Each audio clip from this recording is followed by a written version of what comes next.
Hi everybody, this is Megan Fielder from Algebra Elevated, and I am here to talk to you about digital resources a little more. So in last week's video, I mentioned why I still use digital resources even though I'm in person with my students and we're back to more of a normal classroom, but I still love digital resources and I use 3 weekly for my students for different reasons. And so today I'm going to talk about that. But first, I just want to talk about what kinds of platforms there are out there. If you haven't heard of any of the following that I'm going to mention, I love using some. I don't use some other ones, but here's the compilation that I came up with. So we have Quizizz, Quizlet with Quizlet Live, Plickers, Kahoot, Boom Cards, Gimkit, Socrative, Blookit or Blukit, Delta Math, Nearpod, IXL, MathXL, Khan Academy, Desmos, Google Apps, obviously slides, sheets, and docs, forms as well, and 99 Math and more. Now, these are geared towards the math classroom because that's where most of my experience has been, but obviously they have applications outside of the math classroom, and if you're in different disciplines, you might have some more programs specifically geared for your students. But of that long list that I just mentioned, I have 3 that I use weekly within my classroom. The first of that being Boom Cards. So if you haven't heard about Boom Cards, it's a resource available through Boom Learning, and they are interactive and self-checking cards. And part of the reason why I love them is that they have a lot of different question types programmed within their cards. So you could do free response questions, you can do short answer, multiple choice, which as you guys know I don't really love, but I use it from time to time, matching, drag and drop, true false, lots of different options. So then even though your students might be on Boom Cards weekly, like I just mentioned mine usually are, they aren't doing the same thing every week. Every deck looks different and has different capabilities, so it really varies up the activity for your students. Now, a problem with Boom Cards, in my opinion, is that it's kind of limited what you can do for free with Boom Cards.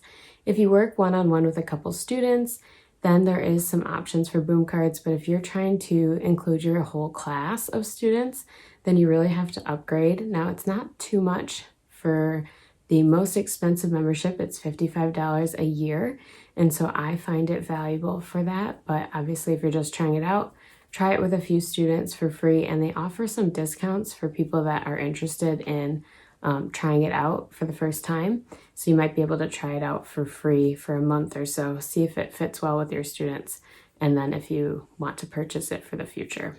Luckily, my district paid for mine for the last couple of years, so that's something that I hope they will continue to do. Now, once you do have a membership, or even in the free membership, there is a store on Boom Learning, and it's similar to the Teachers Pay Teachers store, but it's just Boom Cards. So authors and creators like myself will create decks, publish them to the store, and then sell them there. And you can also find Boom Cards for sale on Teachers Pay Teachers. So this is really nice because although it's amazing and you can build so many different question banks or decks on your own, there's a lot of different things out there pre-made for people that are interested in that option as well.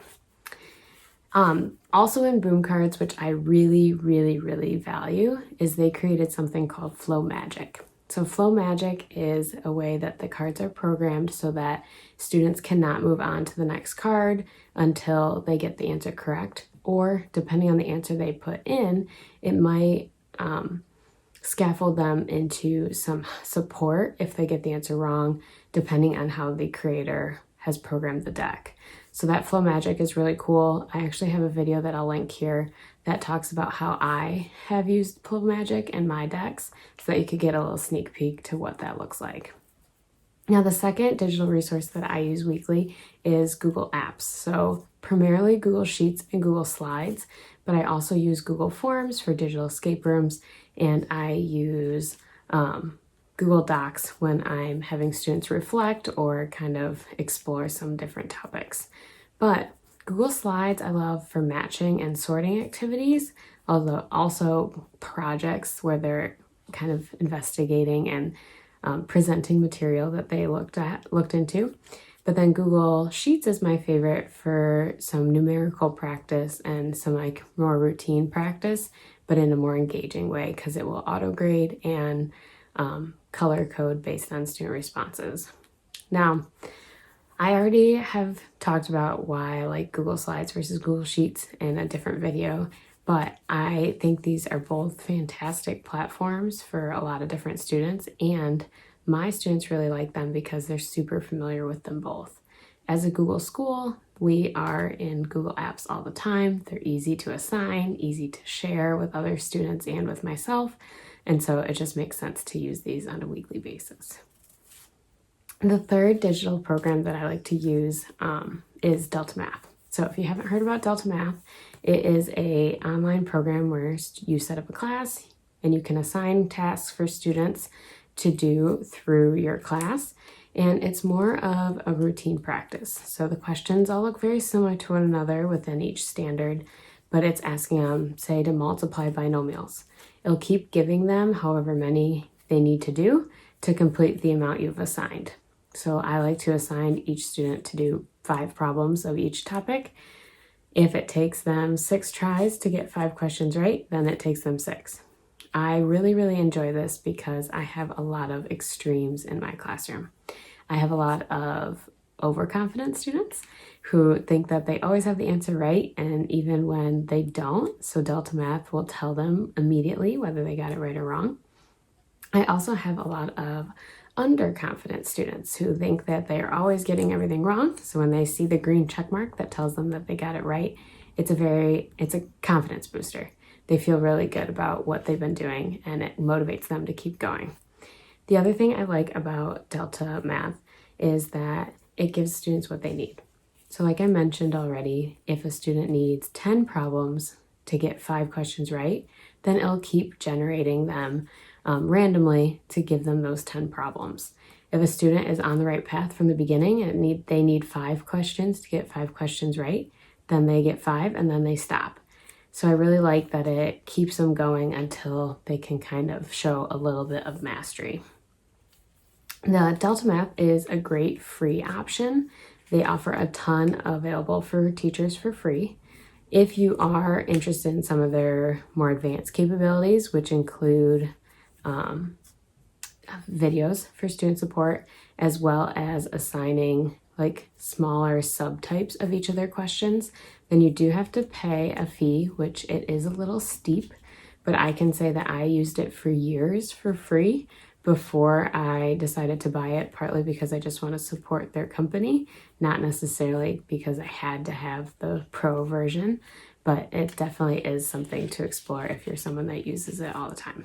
Definitely try that one out for free though for a while before trying to pay for it. All in all, those are the 3 I use weekly. So Boom Cards, Google Apps in all their varieties, and Delta Math. On top of that, there are a few others that I use pretty routinely for different reasons. For example, Desmos, I use that a ton for graphing practice or for in-class activities because you can paste the class and show all of your students' responses on the board, which I like. I also use Khan Academy specifically for PSAT prep or SAT prep because they work with College Board on that, which is really nice. And then I definitely throw in the popular Blooket at the moment. That really helps my students practice when we're trying to do some kind of like speed math facts or some visual practice. I really like it with that stuff. I don't really like it if it requires them to actually write out the problems and do the math, because what I've found is they usually just guess so that they can get the points and move on, and they don't actually engage in the math unless it's quick math. So that's something to kind of watch out for. But all in all, I hope that video was helpful as I explained 3 of my top favorite digital resources. Again, this is just a kind of a continuation of my last video. So if you haven't seen that, go check it out. All the videos mentioned in this one will be linked down below. And if you're interested in anything in my store, I definitely encourage you to check it out either on Boom Cards or on Teachers Pay Teachers. And with that, I hope you like, subscribe, and share so that others can find this video as well. And let me know in the comments down below, did I forget any digital resources that you love? Or of the ones I mentioned, what has been your favorite for your students? I hope you have a great day, and I'll talk to you soon.